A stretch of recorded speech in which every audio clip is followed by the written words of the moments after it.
Today I want to talk about how to transfer something in the real world into CAD. Very often it's something I've struggled with in the past, so I thought it might be useful to people if I talk about that, doing that now. And it's a technique that I've only just really discovered myself.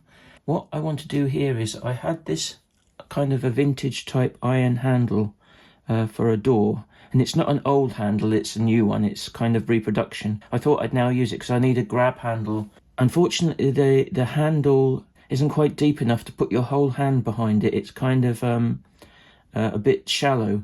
So that means making some standoffs in the shape of these flanges. You might think about them as kind of a medieval inspired design. So I'm going to have to bring them into the 3D designing software, and I'm just going to show you how I do that, and also how I scale it, which is more important. Very often after you've drawn around it, and that's what I'm going to say you're going to do, draw around it, it's very hard to see what the scale is, because when you scan an image using a scanner, it doesn't always end up at the scale of the original component. It can be off a bit, and it means you've got to scale it up later, and you've got to calculate what the scale is in proportion to the real thing, and then scale it up later. The way I'm going to show you, you don't have to do that. There's no maths involved at all.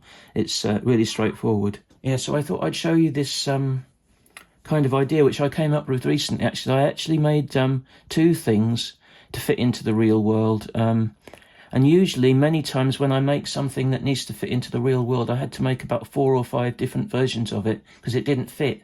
And as someone pointed out recently on Facebook, I think it was, 3D printing forum on Facebook, it's an awful lot of waste, and really we don't want to do that. We don't want to waste so much material. Although obviously we can, print things many times over. It's just such a waste. It's a waste of your time, it's a waste of electricity, and it's a waste of plastic as well. And very often 3D printed materials can't be recycled. So this way it should be accurate, and as long as there's no other problems with measurements and that kind of thing, it can be very, very accurate. And it's a very easy way to do it as well. So I'll just show you what I'm going to do with that. So this piece of paper that I've just put under this thing is actually a standard sheet of A4 paper here in the UK. It's a kind of standard kind of business type paper that you find for inkjet printers and that kind of thing. And I understand that in different parts of the world, people use a different size paper. It doesn't really matter what the size of the paper is, but just that it's a standard size and you know what it is. Okay, we know that the standard size of a piece of A4 paper is 210 millimeters by 297 millimeters, so it's a known size. Now we're actually going to draw around it. I've got these two drawings now. You can see that they're not brilliant, and I can imagine at this stage, this is a stage where you can introduce accuracy to it. So if you make a really good sketch, if you draw around these really accurately, then you're going to get a better result than if you draw around them like I've done, which is a bit rushed and not very accurately. You'll get a better fit. It depends on what the application is to how accurate it needs to be. In this case, because I'm just going to make some standoff, it doesn't have to be really accurate. It's just going to be something that looks approximately. I'll probably try and put some locating pieces in, like either round the tip of the point or round the inside of the handle, or both, just so that it doesn't rotate on the screw when you try and do it up. It'll just stay there. And I did discover that they're slightly different shape, and I'm not sure the reason for that, but it could be because they make them a slightly different shape deliberately. That will remain as a mystery, but I'll go and show you what the next step is, and then we'll import it into the CAD software, and then I'll show you how to draw over the top of it. Now I'm just going to show you my process here for scanning this. Hopefully with Windows 11 there's actually a kind of a Microsoft application you can use for scanning. Well, you don't have to use proprietary software or anything. You can just use this application, and in my experience it works very well. So it's just called Scan, and I've got that there in my. You can download that from, I think it's either from the Microsoft store or from Microsoft itself, and it's free of charge, so it's really good. Yeah, so that's Windows 11. It's very fast, as you can see. It's got my Canon printer there already up, because I've already installed it and everything. So you can preview, as you can see down here, and you can also just do scan. And when you do scan the button scan, it actually produces the file straight away, so you don't have to do anything. It just automatically saves a copy of the scanned file in whatever format you've chosen up here. You've got all these different formats here, you can see, but it even create PDFs and things like that. I haven't actually experimented with those yet. So I have done quite a bit of scanning in the past for PDFs and that kind of thing. It can be a real pain to actually do that, especially with a very slow connection. That's another thing I was going to say, is when you do scanning on your printer, well, even though it can scan over the Wi-Fi, very often scanning over the Wi-Fi is really slow. So what I tend to do is actually plug a USB cable into my computer when I do scanning, and it makes it much faster. So that's just a small tip, especially if you're going to be scanning any big documents.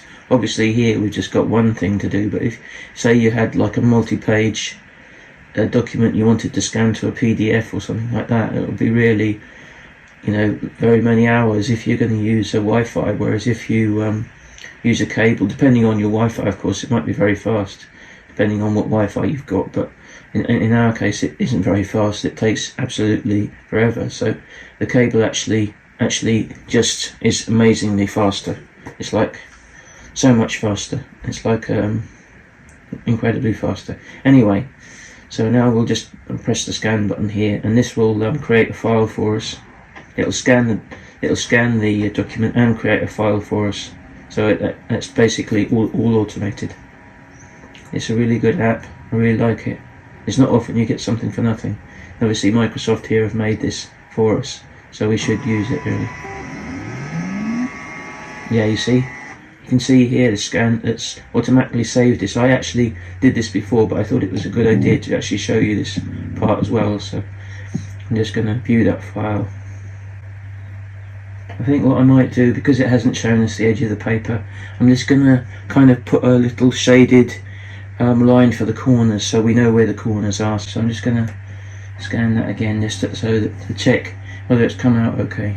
Obviously you can go ahead and delete any of those images which don't live up to your expectations, so you can go ahead and delete them.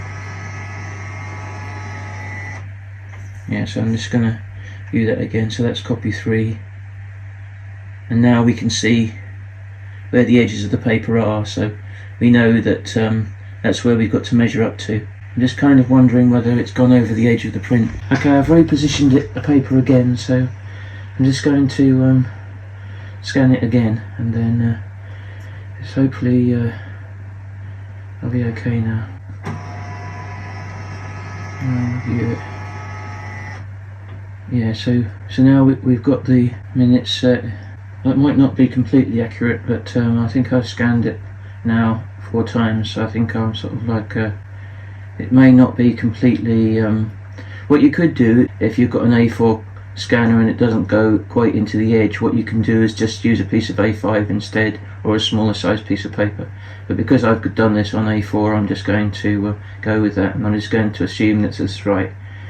And obviously if you're doing something that's that needs to be dimensionally accurate, you might have to fiddle around with it a bit more until you get exactly right, but I'm going to go with this and assume it is right. I'm going to skip over that side. So when you do it, either do it on a piece of paper that's slightly smaller than the maximum scan area of the printer, just so that you can do it A5 or another size, A6 or something like that, so that you make sure that you get all of the edges. And what you want to do is just go over the corners with a pen, so that you can see where the corners of the paper are, so when you go to do your dimensions you can get it right.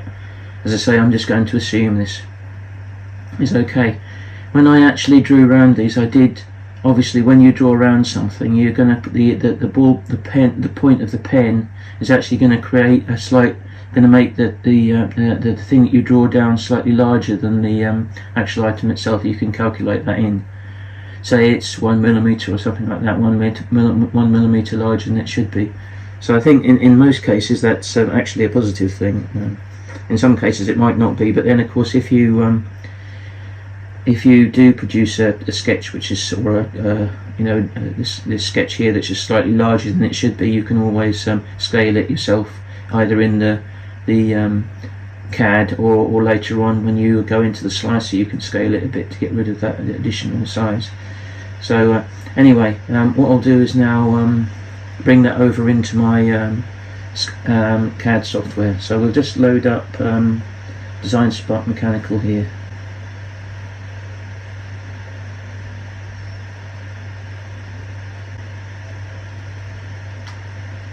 Right. Now we go to, as usual, we go to File and New Design, and I'm gonna, what we're gonna call this handle standoffs. So I'm gonna just save as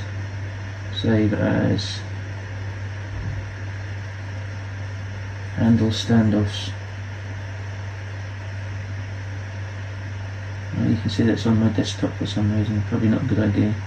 So I'm just going to change the file for the documents to the documents folder as that should be. So I'm going to call that handle standoffs.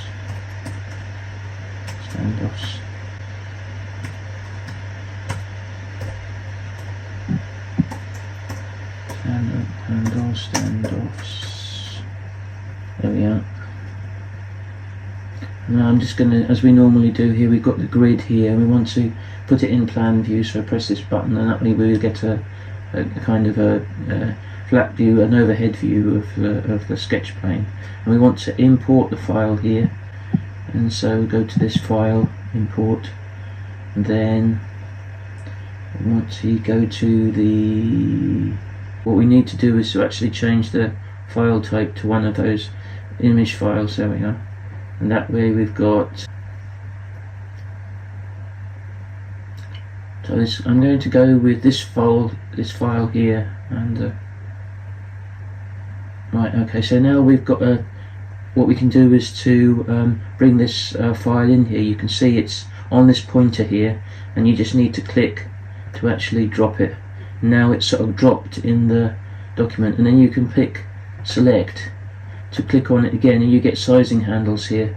What you need to do is to go across into this little box here where it says appearance, and just where it says keep aspect ratio, you want to say yes with that, because otherwise it might get distorted when you try and enlarge it. So what I need to do now is this is the bit where it makes it easy for you, is to actually draw a line which is just a straight line, which is 21 centimeters. So it's coming up at 36 millimeters there. You want to make it 210 millimeters. So then we get a line which is 210 millimeters long, and you can see what the scale is in relation to the 210. So you just need to scale this up, and it's really easy to do. I'm just going to move using the sketch back into the middle using the pan command. You can see it's up here on the top left hand side, and because I'm not using a mouse, this is a lot easier to use if you have a mouse, but I'm using a trackpad. You have to sort of like do everything with a trackpad. So now what I come down to here is select again, click on the image here, and then you can drag it out, but you have to make sure that you've said yes where it says keep aspect ratio. And now I just keep drawing this up, click on it and draw it up, and then you may have to zoom out as well using the trackpad again. I'm using 2 fingers on the trackpad, and you can do this again. What you can do is kind of do it approximately, and then what you want to do is make sure that the edge of the paper is on the end of the line. And again here at this point is where you can improve the accuracy. You can zoom into that and make sure it's in the 2-finger zoom. Yeah, the only thing about that is that you might not then, when you do that, you might not be able to see the sizing handle anymore. So you have to make it as near as you can.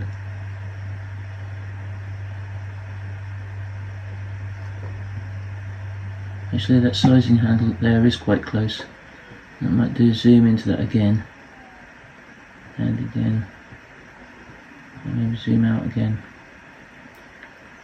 If I can move it up a bit, then I can get to the sizing handle.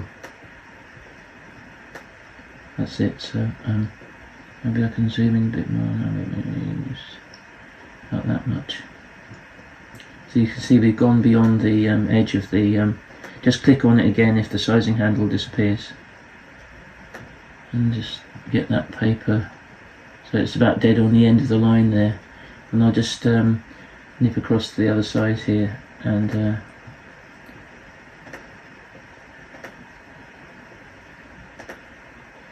that's it. So that's pretty much on the edge there, but I just want to make sure it's completely on the edge. Actually, just click on it again. Maybe you need to zoom out to get that side. Oh, it's there again, look. So yeah, it's gone out of the sketch. Let's just go undo what happened there. I think I inadvertently clicked on something. So you just need to get the sizing handle back and then drag the cursor over the sizing handle until it's illuminated, and it's going to disappear again. That's it. Click on there and then move it. So you might need to try that a few times. So you just get the end of that paper right on the end of the line. So then you scale the drawing up. So now it's 1:1. So it's instead of having to do calculations about scaling and things like that, you don't have to do that.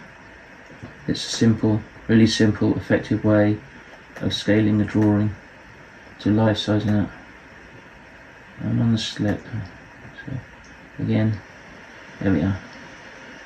Right, so now we've got our sizing handle again. And just move that. It's not working. There we are. Oh, not working for some reason.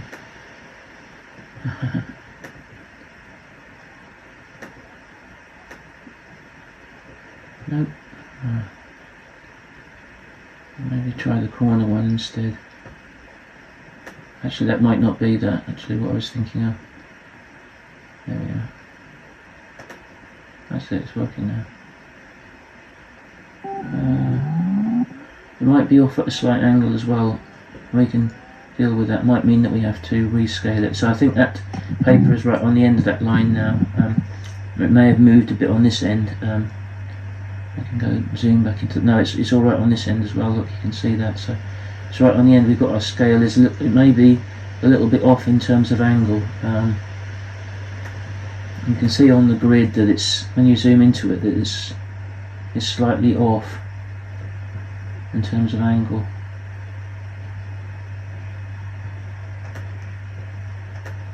When you position the paper, you can kind of look at that then as to whether it's perfectly upright or not.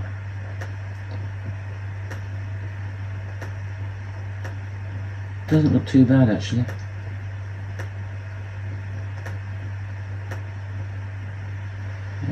Maybe it is a little bit over there at the bottom. But for these purposes, it's such a tiny error, I don't think I'm really going to worry about that too much. It may be slightly off, but it's a kind of error. Again, when you're thinking about accuracy, this is a time when you can introduce that accuracy or not introduce it, as I say. Quite a lot of this is in your hands as to how accurate it is. It's all in your hands. You've got the issue of making sure that the paper is included in the scanner. If the scanner's a little bit too small, or if you know, then it's best to choose a piece of paper which is smaller than the absolute maximum volume of the scanner, like in the case of a piece of A5 or a piece of paper that you've actually measured and cut yourself. You can introduce accuracy there, and here you can introduce, when you scale to this line, you can introduce accuracy or inaccuracy. And when you choose a chart, I'll just show you how to actually change if we just go to the select again, click on the background, you can see this little handle at the top here. It means you can twiddle the tilt of it. So yeah, you can fiddle around with that as well. I'm just going to undo that because it was pretty Good. And anyway, in this particular case, it doesn't really matter whether it's straight up and down, because it's a kind of shape. If it was a square shape or something that needed to be accurate, then you might think about that. Now what I'm going to do is just to draw over it. I'm going to try again a 2-finger gesture on the trackpad, up and down here on the trackpad, to enlarge or reduce, and then get this in the middle. And I'm just going to draw over this shape, and obviously the larger it is, the more accurate your drawing is going to be when you scale it. So this is the right one. You can see I've labelled it right, and I'm just going to draw over it. And there's various different lines here, of course. You can use all these different lines here. Spline, that isn't appropriate, or straight line, spline, or arcs and things like this. All these different tools. I'm probably going to use the spline tool for this, because these aren't completely straight, these lines. Yeah, I think I'm going to choose the middle of the line. Well, actually, you could choose the inner edge of the line.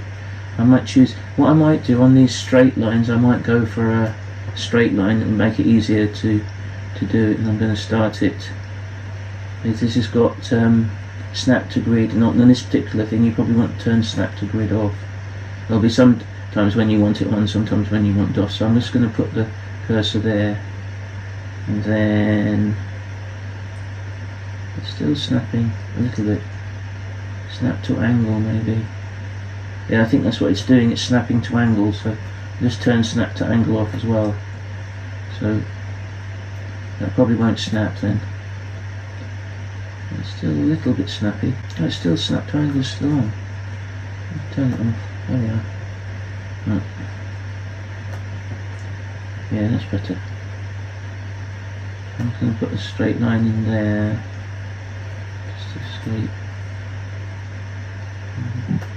Another one in here. I don't think this really is a straight line, this here, so it's slightly curved anyway. I'm going to just do that to where I can fit the straight line in. I think they maybe are only straight lines that we can do, apart from the back of the where the handle actually comes down. So let's just do another straight line across here. I've obviously drawn that in roughly there. I'm going to keep on the inside of the line. So that may be our easiest part, because that's they're the only straight lines there. I'm going to go back to the, and again with this, as before, you can, I think I probably have to zoom in a bit more with this one, because otherwise it's going to be grossly inaccurate.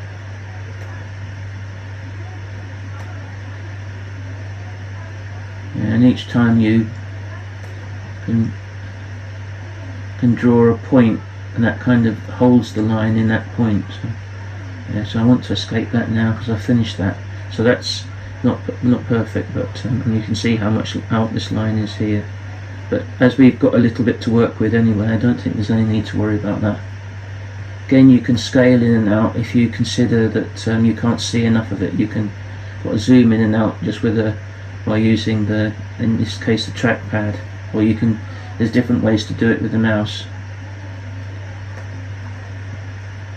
Anyway, make sure it's on the end of the original line as well. That's an important point. And I just make little stops where you think you can experiment with this and see how to use it, because obviously it does affect the other parts of the line when you kind of bend it round. So when you kind of click it, you're getting a kind of fixed point and it can't deviate from that point. But you can experiment with this and just see what's the best thing. I did use Inkscape quite a bit, and there's this same kind of thing in Inkscape. That one's probably not right. I think you can go back by doing escape. Actually, I probably went out of it then, but it doesn't matter. Right. I just need to use this tool again. Move it, there we are, the pan tool, and then go back into the line tool again, zoom in again, as I say, the more zoomed in you are, the more accuracy you get, but it takes longer, of course, to do everything. And there again, you can build accuracy into it or inaccuracy at this point, and the more time you take over it, obviously the better job of accuracy you'll do with it. And then if you're a draftsman or you're using drawing tools more regularly, you can make a better job of it too. I'm just a self-taught person, but at the same time you can pass these self-taught. So I'm just going to escape out of that now because I've reached the edge of the sketch. There we are. So now I think that's a pretty accurate job of it, considering it's the scale of it as well. And just go back into this again and continue on here. I might need to come to a point there. I'm not sure how it will handle going around that corner, but it might mean that you just have to do lots of little points all in a small area to actually, yeah, you see, you can do it by just adding more points.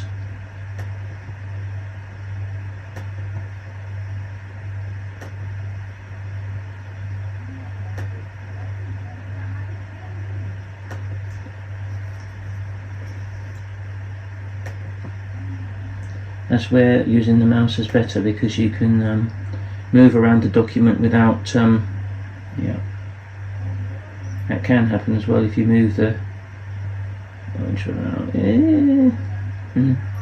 There we are.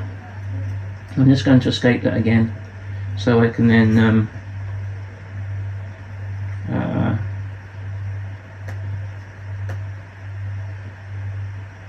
yeah, we can just continue drawing around it.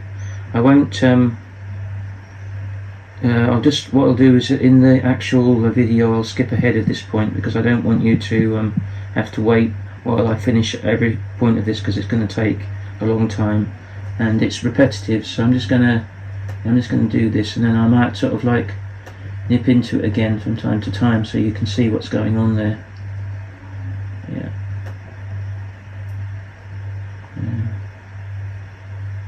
And then here and here, and escape again.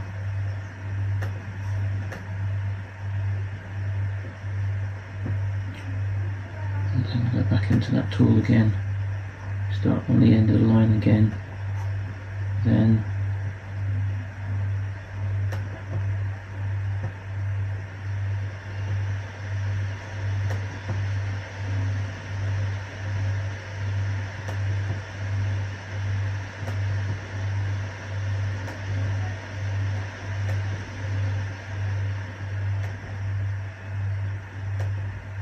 so I didn't do a particularly good job of drawing around these things, and when you do it you can do a better job than I am. Oh, I better go back and do that. I might just Control and Z is going to take up the whole thing. No, so it's going back at a point at a time, so that's quite good if you make a mistake at the point. And I've done it the same thing again. Just Control Z. Oh, oh dear. I've taken the whole thing back. Oh, there we are, you see. I suppose what we might be able to do is actually move that point later. Just gonna looking at moving it later. So I'm just gonna plough on and do this bit now, and then I'll see if I can actually move that point later to a more accurate position.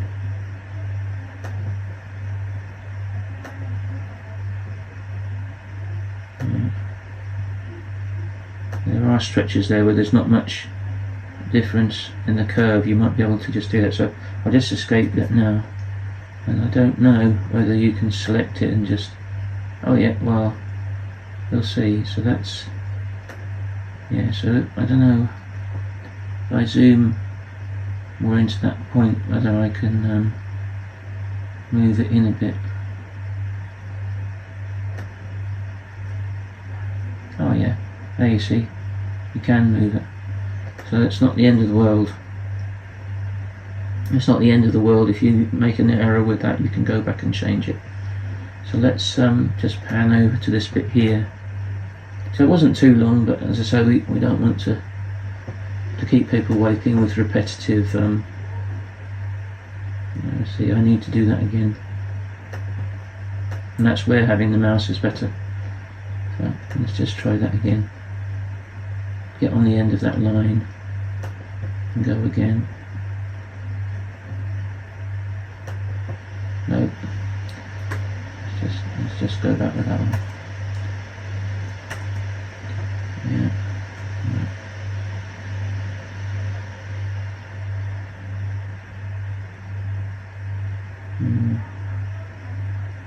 Alright, I'm just going to go with that. Slightly off. Right, what I might do is escape out that now and just say go back to the select tool and move it a little bit that way. Oops, a bit too much. And that way.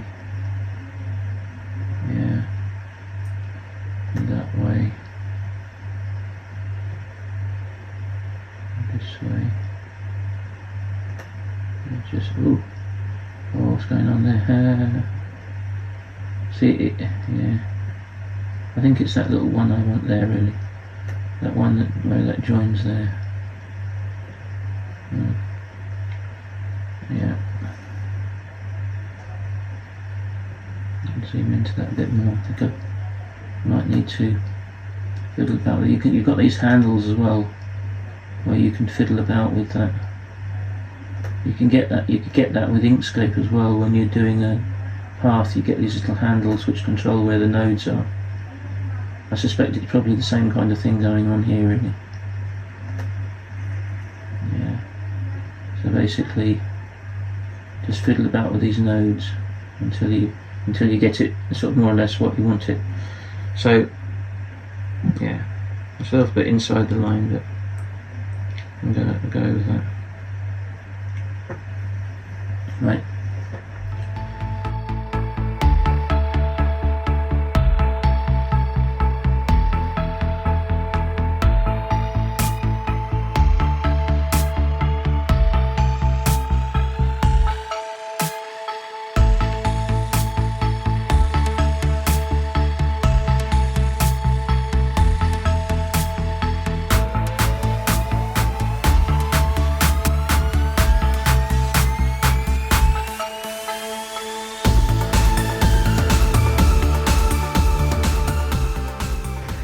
I think the main thing as I was trying to show you is really about the scaling of this rather than anything else.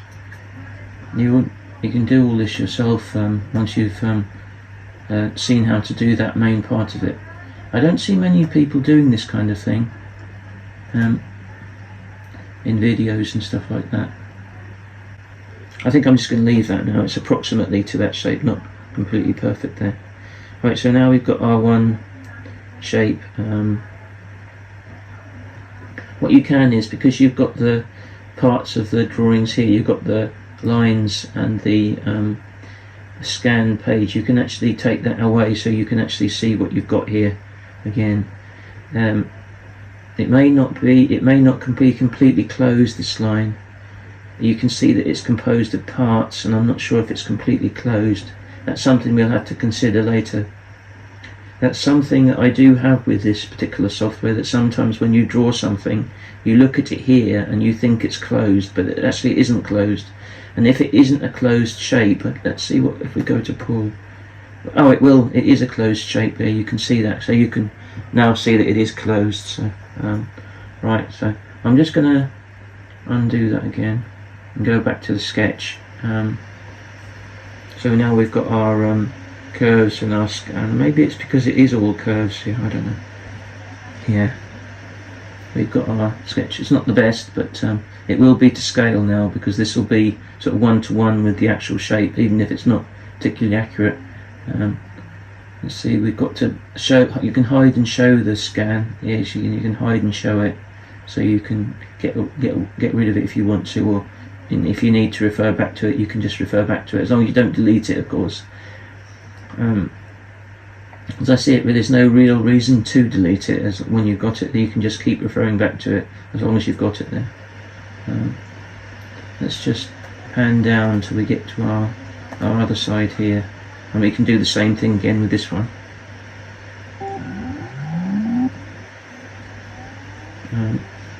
Let's zoom into it again, and that's not brilliant again. I think I'm going to assume that line runs straight along there when I do that. So we did do our straight lines here with that. I think again we can do the same thing. This one we can put some straight lines in here to save ourselves a bit of trouble with that curved line. I'm going to start this straight line here, pick them up.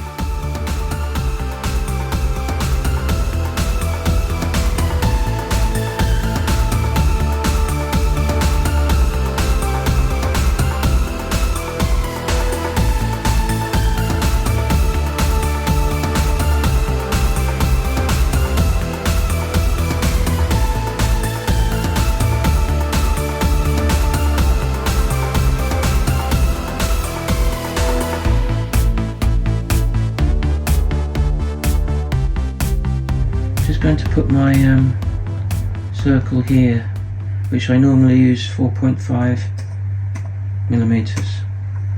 Right, again that may or may not be accurate. I can move that across again to where I want it. Maybe it's probably about right there, and then I'm going to go across to the other one.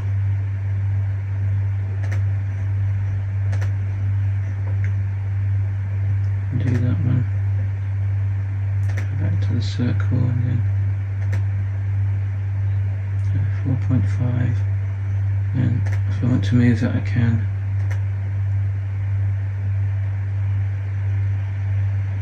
Right, I'm going to say that's okay, and then you can get rid of this scan here, and then you've got your two shapes, to the left and the right. Actually I need to, before I do that, I need to label those up, otherwise I'm going to forget which one's which. And there's a trick to actually putting text into this, because it doesn't really do text as under standard. So what you have to do is there's a kind of workaround to put bits of text in.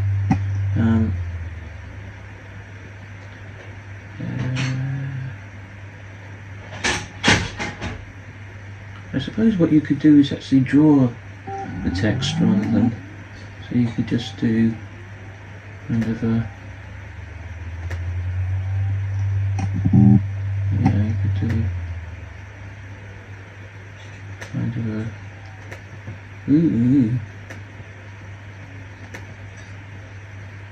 like that. Create that, and then you could do this. You could do this, and then you could kind of do that and make a kind of a standoff, and then just make that, and then just close it with a line along the bottom of it. That's it, and then, yeah, I mean that might be quicker than actually doing that, but obviously it's just in the form of a note really, rather than anything else. So just do that, just to trim away the lines that aren't needed. There we are. Just gonna turn that into a, let's just get rid of this. I don't need to just do to say that to, yeah, so we're gonna just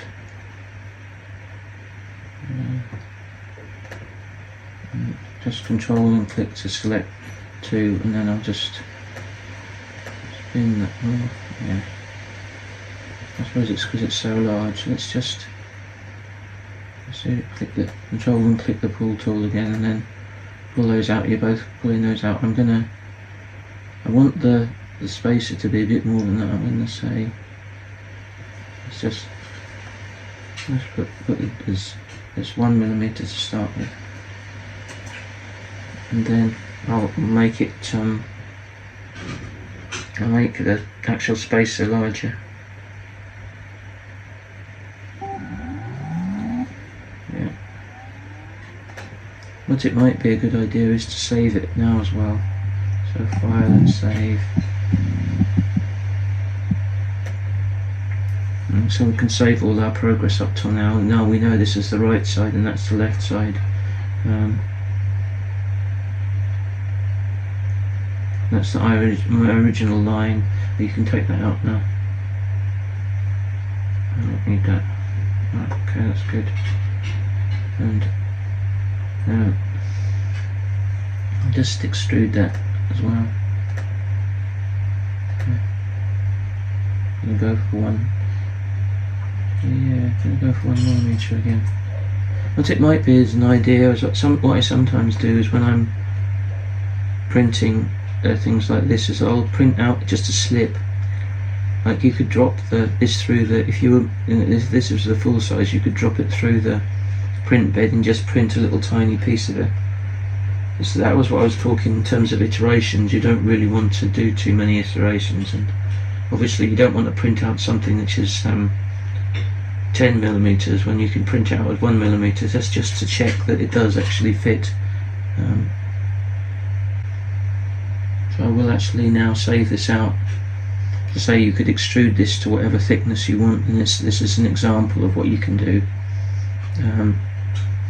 in order to scale, in order to scan something and then import the scan into the CAD software and then draw around it to actually produce something which is one-to-one scale with the real world. So you now know this is one-to-one scale with the real world, so it might not be terribly accurate, but it's nevertheless, obviously you can control the accuracy of it when you draw around it. When you go to draw over it with the drawing tools to make sure that you get the lines lined up accurately, and so on. And obviously you need to keep an eye of the handedness as well, because actually again this is the top, this is where we're looking at the top, and obviously if you were to get muddled up and turn it round, that's why I think it's not a bad idea to put a label in, because then you know if you're looking at the R from the back, you know that it's the wrong way round. So that now we've got the top view here. It might be just an idea to put, say, top as well, because but obviously you can see with the R if it's the wrong way around, then you're looking at it from the bottom. So say sometimes when you rotate these things round, it can become confusing what was top and what was bottom. So we've got this and it now shows we're on the top, so that's great. Yeah, so you know, use this in a project. Try something if you're trying to make something to fit the real world items. This technique of actually using a piece of paper in your standard size, whatever it is, and also making sure that it's smaller than the maximum volume of the scanner, and also shading the edges of the corners so you can see where the corners are, so you know for definite that that's what it is, you know, that's where the end of the paper is, because on some scanners you might not see the edge of the paper because of the contrast settings. If you've got access to the contrast setting, you can whack up the contrast, and then you can you probably can bring the corners in. Yeah, now I'm going to just print these out in the form of a slip. This is 1mm thick, so we can just check the fitting, and I'll just come back to show you the scale. The accuracy, we can't comment about that because, as I say, I was doing it in a bit of a rush, and you can take your time over it, and by all means draw around it with a kind of propelling pencil or something like that, which is much a bit more accurate, or maybe one of those felt tip that has a kind of a constriction on it. It may be a very narrow, the narrowest pencil you can get really, to get the most accurate fit. And then of course it's always going to be a little bit larger. You can scale it either at that point in time, or you can work out where you want your lines to be when you draw around the shape. You can say whether you're going to go with the inside, the outside of the line, or the middle. I'd probably recommend choosing either the outside or the inside rather than going in the middle, because obviously if you go in the middle you might not be able to judge it precisely, whereas if you go around the inside of the outside you'll be going on the edge of the line. It might make it easier. Yeah, how are you going to distinguish between these when they're actually printed out as to whether they're which one's which or not? What I'm going to do is go into the sketch tool again here on this plane here, because it's highlighted in orange, you can see that. You just need to press the select button and you can choose any. These are both on the same plane, so I just go into the sketch tool again, and then I'm just going to put move this across so that we can distinguish these from one another. And again we've got the same problem of them being turned over, so we need to know which side is which. I don't make a bump on the top surface, but I can make a bump on the bottom surface. Yeah, so let's just undo that, and I'll just go back into 3D mode, and then I'll spin these round so that I'm on the opposite side. So now we're on the underside of the shape. I'm going to make a bump on the underside, which we'll have to do away with when we yeah, so I'm just going to again I'll just twiddle these around again, and then choose this side for the sketch. Yes, I'm highlighting that, and I'm going to choose sketch again. So now on the underside, I'm just going to make a bump on the underside, just so that we can see which side is which, and I'm going to do that the same for the other one as well.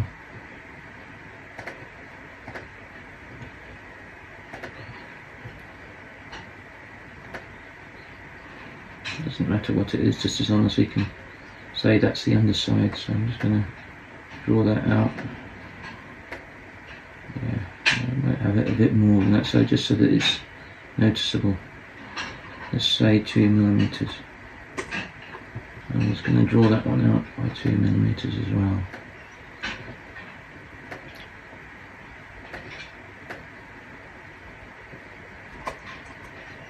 There we go. So now we know that that's the underside. Obviously we'll have to do away with that when we actually make the shapes.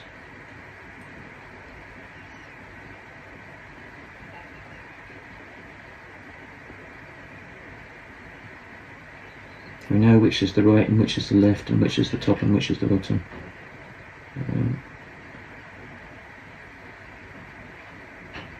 Sometimes another thing is that sometimes when, the reason I've done this is sometimes when things are printed out it can be indistinguishable if the print quality isn't strong enough to actually represent the shape. You're going to have to manipulate them so that this bit is on the top. Obviously you can't print that on the bottom, it's got to be on the top. So we're going to say that bit that has that shape is the bottom. So I'm just going to save that again, and then we need to get rid of these additional items, these lines and things. Just need to, you can delete those as well actually. It would be better just to get rid of them so they're not there. I'm going to leave the scan in there, and this will be the R shape, I suppose, this one. You can actually change these labels here to show what they actually are.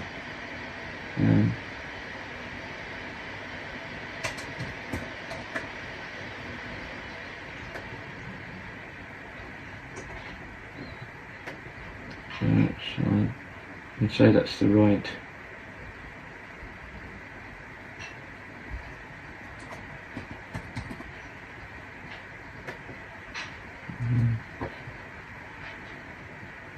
Go and click on that and say that's the left, just so that it makes it easier for you when you're exporting them as well. So anyway, save that again, and what you need to do is just eliminate that and that one, so that you've only got one. Each time you save it as an STL, you only really want one file being saved, because otherwise it can cause problems in the slicer. So let's save, and let's choose save as, and then change that to STL, so that you can import it into your slicer and handle standoffs. So this one is the right side. Right. Save. Now you want to put the left one. Choose the left one and uncheck the right one. And file and save as. Just check in there that it's an STL file is selected, and then you can say the right side, or the left side rather. Left. Right.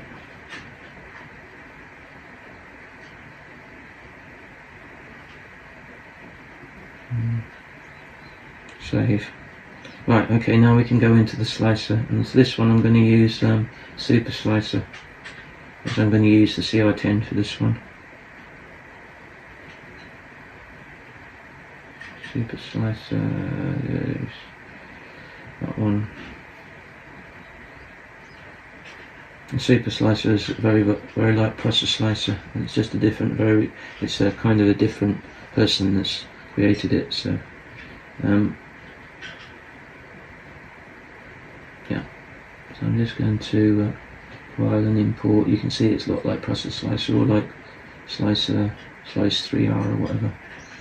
So import STL, and it's coming from documents, and date modified. There we are. Handle standoffs left.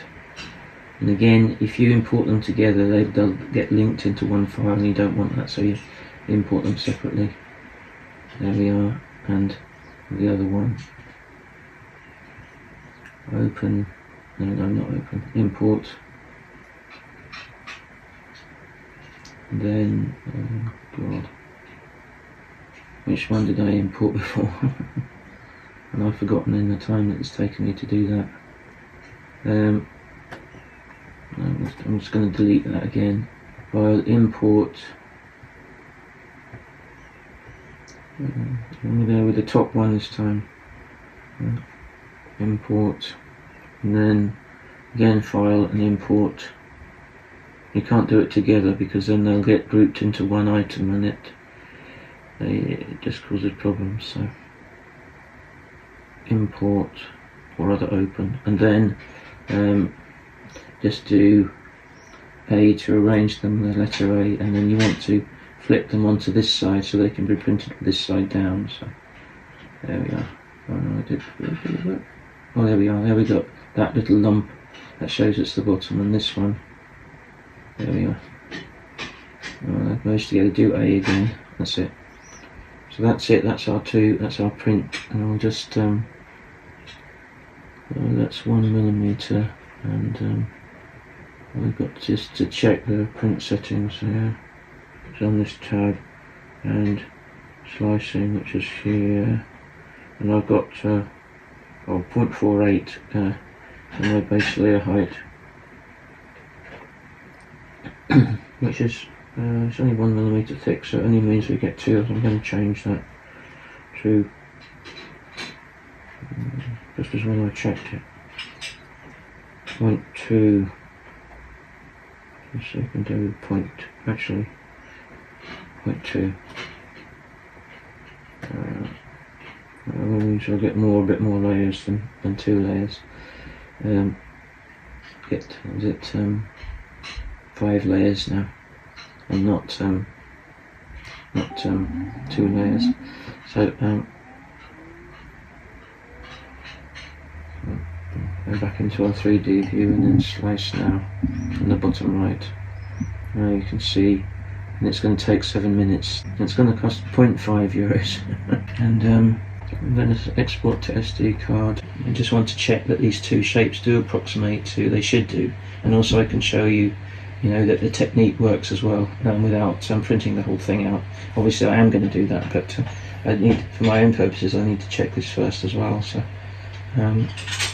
yeah, so that's that, and I'll come back to you after I've printed the pieces out.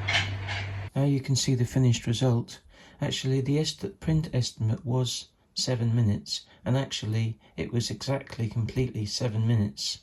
So that's good from that point of view. But you can see how accurate these are in terms of size, and considering how poorly I actually did the drawings, it's remarkably good. Not completely perfect, but it's probably good enough for my needs. When I do the final prints, I'll be a bit more careful about the quality. I did clean these up with a craft knife, but yeah, I mean, it's not perfect, but I just wanted to show you how good you can get it. And obviously, I did it in a bit of a rush, but you can take your time over it when you're drawing around the actual item, whatever it is you want to reproduce. Take your time when you're drawing around it and use a fine pencil or a fine felt tip or a fine pen to get the most accurate result. And then take your time, obviously, when you're drawing over the lines in the CAD software, and you're going to get a good result. I mean, look at this. I was really very quick with this, and it's really good. I mean, it's not perfect, I know that, but it's really good. The scaling is absolutely perfect, is spot on, and it's just slightly out, a little bit out, and I can really accept that. I can really live with that. And the same with the other one, and you're looking at it from an angle, of course, but I think that's pretty good, really. The scale is spot on. It's possibly not perfect on the accuracy, but then I had a very poor drawings to work with. So, but if you look at that, I think it's pretty good. And as I say, the accuracy of it is all in your hands when you go to do your sketches, when you draw around the shape to start with, and then when you draw over the top of the lines with your CAD software, whatever you choose to use. Design Spark Mechanical, obviously that's my favourite, but there's 101 different CAD softwares which you can do. Obviously the steps will be slightly different, but use the same idea with the scaling. Do it on a piece of paper and then scale according to the size of the paper, and you can't go far wrong. And it's so simple, there's no mistakes can be made. That's what I really like about it, is basically it's so simple, it's very hard to go wrong with it. And when you're in a rush, like I was, if you sort of like have to do calculations and to try and work out how to scale it and that kind of thing, it causes errors, and the simpler you can make it, the better it is. Okay, if you found this video useful, please consider liking and subscribing to my channel. I will be making more videos of this kind and other things going forward. Thanks very much for watching, and see you next time.